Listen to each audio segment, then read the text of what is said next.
वबरकातुहू। उम्मीद है कि आप हजरत खैरियत से होंगे। नाजरीन, जिस तरीके से आपने एक सोशल मीडिया पर वायरल वीडियो देखा होगा जो दिल्ली मुंबई एक्सप्रेसवे पर एक बीजेपी का नेता खुलेआम नंगाव कर रहा था और उससे पहले एक बिहार के नेता एक लौंडिया को अपने ऊपर बिठाकर मज़ा लेते हुए नज़र आए। लेकिन आपने इसी कड़ी में देखा होगा राजस्थान के जयपुर से हिंदुस्तान पाकिस्तान जंग के बीच एक तिरंगा यात्रा निकाली गई जो मस्जिद में जाकर पानी और जल चढ़ाते हैं, उसके बाद फिर माफ़ी मांगते हुए नज़र आते हैं। इसी तरीके से आपने एक वीडियो और देखा होगा जब देश की बेटी वेमिका सिंह और कर्नल सोफिया खुलेआम आतंकवादियों को निशाना बनाया और खुलेआम उनको आतंकवादियों की बहन बोला, यानी कि मुसलमानों की बहन बोलकर कि आतंकवादियों की बहन को ही भेजकर उनकी ऐसी की तैसी करवा डाली। इसका मतलब ये है कि इनकी नज़र में सारे के सारे मुसलमान आतंकवादी। उसके बाद आपने देखा होगा जिस तरीके से इन 4 बच्चों को पीटा गया, यानी कि भैंस की बीफ लेकर फैक्ट्री से जा रहे थे और अलीगढ़ के ही अंदर इनको इतनी बेरहमी से पीटा गया कि ये लोग चीखते रहे, चिल्लाते रहे और इनको बेरहमी से पीटा जाता रहा। पुलिस प्रशासन मौजूद रही, लेकिन 50,000 रुपये की फिरौती ये बजरंग दल के गुंडे और ये आतंकवादी मांगते रहे और इनको मारते मारते जब इन्होंने 50,000 रुपये के लिए मना कर दिया, इतना मारा इतना मारा इतना मारा कि उनको बेहोश कर दिया गया। फिर ना कोई अखिलेश यादव बोला, ना कोई समाजवादी का दरी बिछाने वाला बोला, ना कांग्रेस का कोई पालतू तीतर बोला, ना आरजेडी का नेता बोला, न जेडीयू का नेता बोला, ना कोई आम आदमी पार्टी का नेता बोला और ना कोई शिवसेना का नेता बोला, ना कोई किसी और पार्टी का नेता बोला।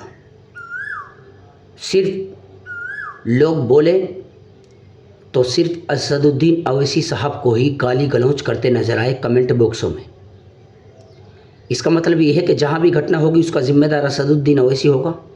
वोट तो तुम देते हो अपने पापाओं के लिए, वोट तो देते हो तुम जुम्मनों के लिए, वोट देते हो तुम दरी गैंग के लिए, वोट देते हो मुसलमानों की हत्यारी कांग्रेस के लिए, वोट देते हो तुम उन लोगों के लिए आरजेडी जेडीयू के लिए, और सवाल करते हो बैरिस्टर असदुद्दीन अवैसी से क्या तुमको डूब कर नहीं मर जाना चाहिए? तुमको शर्म नहीं आनी चाहिए मुसलमानों? किस लिए? इसलिए कि तुम अगर वोट देते तो बैरिस्टर असदुद्दीन अवैसी साहब अकेले सब कुछ करते, लेकिन वो आवाज़ सबकी बनते हैं। जब तुम वोट भी नहीं देते फिर भी तुम्हारी आवाज़ उठाते हैं। आखिरकार बैरिस्टर असदुद्दीन अवैसी साहब से तुम्हारा सवाल पूछने का हक नहीं है। अगर तुम्हारा सवाल पूछने का हक है तो वो हक किससे है?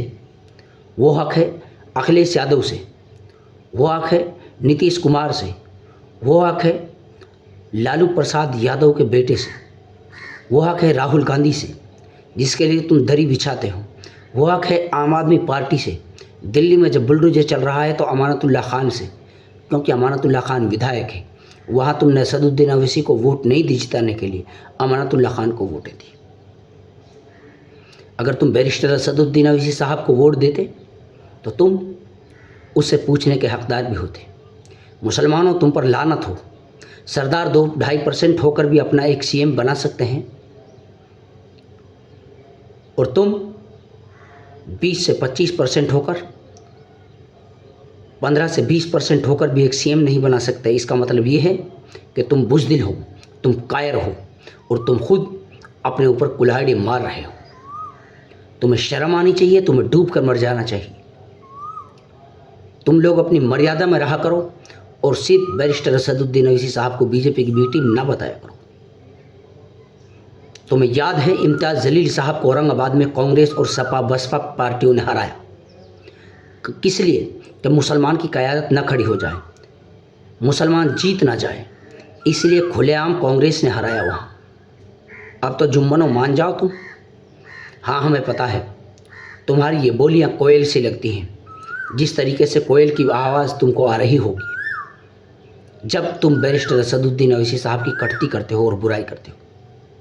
इसलिए तुमसे कहना चाहता हूँ, बैरिस्टर असदुद्दीन अवैसी साहब वो चीज़ हैं जिसे कोई नहीं पहुँच सकता। सलाम करता हूँ सदर असदुद्दीन अवैसी साहब को। दोस्तों, बिहार के लोगों से कहना यही है, बैरिस्टर असदुद्दीन अवैसी साहब को वोट दें और वोट देकर उसे सपोर्ट ज़रूर करें। और जहाँ जहाँ